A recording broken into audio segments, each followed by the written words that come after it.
Well, the Grand Old Party went through a fairly dramatic change with President Trump at the head, and now as his presidency is winding down, much like it started in controversy, what direction now for the Republican Party?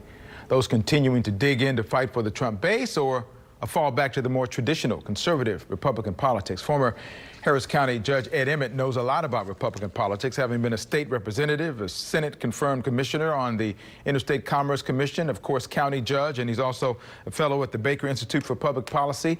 I'd go on with more of his resume, but it would take a half an hour, so let's just focus on your party, Judge, because there's so much more that you've done. I appreciate you being here. Well, it's good to be with you, Kimbrough.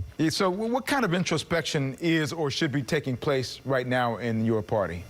Oh, a lot, without question. But, you know, when you get to the bottom of things, the state of Texas is still a pragmatic state. It's still, I think, from a political spectrum point of view, a right of center state. So the party just has to sort of regroup and figure out the best approach to take going forward, because clearly, you know, the Democrats think they're going to take the state of Texas very soon.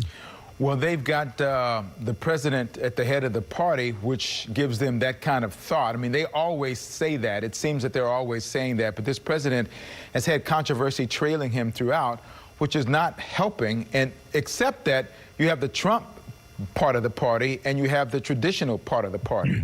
How's that going to balance it out? Well, I think what we have to realize, the strength of a political party is really largely determined by the candidates and their acceptability to the voting public. You hear a lot out of party leaders about what issues they want to talk about, but the reality is it's those candidates who are out there facing the voters that are the real face of the party.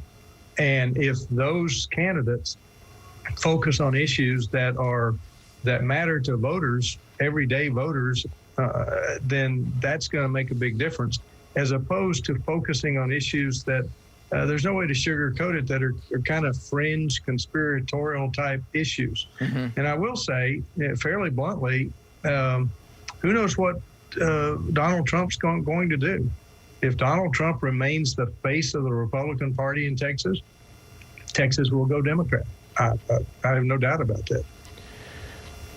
He got almost 75 million votes this last time around, which probably kind of gives national folk who want to support him, give them promise, so to speak. How much do you think people who are continuing to be in the party are leaning toward trying to do what they can to keep that part of the base of the party in lockstep with them?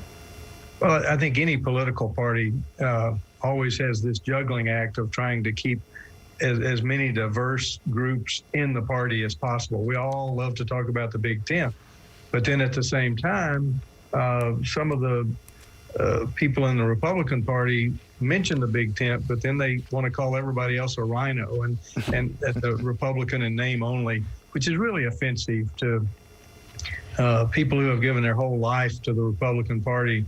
Suddenly to have somebody new come in and say, well, you're not really a Republican.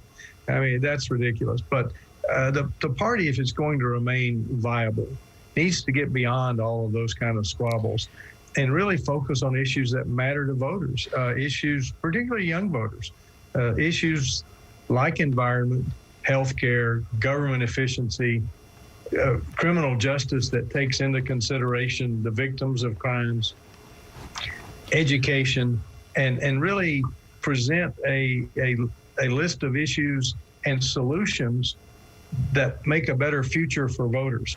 If candidates do that, whichever party they're in is going to be strong. And I think that's what the Republican Party's got to get back to. How much will truth-telling be a part of what goes on? Many in your party were led down a path of, I don't know quite how to say it, except that it was just widespread lies that led to this debacle that happened in the Capitol this past week, based upon the accusation that the widespread fraud was taking place. We know that there's some fraud that takes place in every election, but widespread fraud is something different, and there's no indication that this ever happened, but there were millions of people who believe that to be the case. And it seems to me truth is going to have to be a big part going forward of any party when the conversation happens with people who they want to follow. Well, not only truth, but also a little bit of consistency. I mean, if you read what certain Republican leaders said 2 years ago, 4 years ago, versus what they've been saying in the last 2 weeks, you go, are these the same people? Voters aren't stupid. I mean, voters are smart. And so they look at what's being presented to them. And I'll give you the classic example. I mean, if President Trump really thought the election was stolen from him, which maybe he did, that's one thing. But to keep saying that he won in a landslide, well, that's just so beyond any level of belief. Nobody can accept that. I mean, maybe he thinks he won, but to keep saying I won in a landslide, no, that's just not true. And I think that's part of the problem. The message was flawed from the get-go. So again, I'm going to say it one more time. If the Republican Party is going to remain strong, it does need local parties and state parties that can run elections and help their candidates. But the candidates are the ones that are going to be the face of the party. And if those candidates go back to focusing on the issues that the voters really care about, then I think the Republican Party is going to be fine. Texas is going to be competitive, and that's okay. I think competitive elections make for better government. Judge Emmett, always great to spend some time with you. Thank you, sir, for what you're doing. Next program we get together, I promise you I'll read your full resume. We maybe get some commercials in there, too, and have some fun with that.